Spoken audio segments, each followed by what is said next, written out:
Twitter, Facebook, LinkedIn, email. Our daily roundup of news from the art world. Rome's National Museum of Oriental Art is closing. The Italian Ministry of Cultural Heritage is going ahead with its controversial decision to close the building that houses the Giuseppe Tucci National Museum of Oriental Art in Rome's Palazzo Brancaccio, which opened to the public for the final time today. Il Giornale d'Italia Italian language article.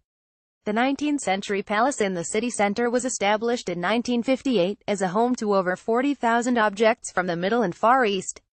Despite numerous petitions and appeals, as of tomorrow the building will be permanently closed, with plans underway to reinstall the collection in a much smaller space in the Ur district south of the city center. 14th-century cave art found on uninhabited Caribbean island. Archaeologists exploring the cave systems of Puerto Rico's uninhabited Mona Island in the Caribbean have published a study announcing the discovery of thousands of drawings by the indigenous Taino people, who populated the Caribbean until the Spanish conquest in the 15th century.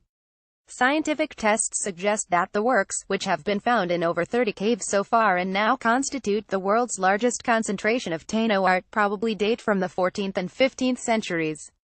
The Independence report contains further details of the research findings. Massachusetts Attorney General files to halt Berkshire Museum sale. The Massachusetts Attorney General's office has submitted a filing to the Berkshire Superior Court calling for a temporary restraining order or preliminary injunction against the Berkshire Museum in Pittsfield, which is currently scheduled to begin auctioning off works from its collection on the 13th of November. The brief, filed yesterday, says that an assessment of the museum's plans is currently underway and there are a number of aspects that raise concerns, but the review has not yet been completed and more time is required.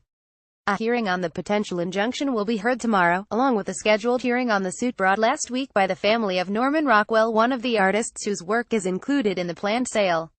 The Art Foundation directorship is endowed by Natalie and Charles de Gunsberg. The directorship at the Dia Art Foundation in New York State has been endowed for the future thanks to a gift from Natalie and Charles de Gunsberg, it was announced yesterday. The post, held by Jessica Morgan for the past 2 years, will be renamed for Natalie de Gunsberg, who is chair of the institution. Recommended reading. The Art newspaper has published a piece about a cybercrime wave hitting art galleries, in which hackers intercept invoices sent between dealers and clients. There are some useful tips at the bottom of the article on how to avoid email fraud. There has never been a better time to subscribe to Apollo magazine.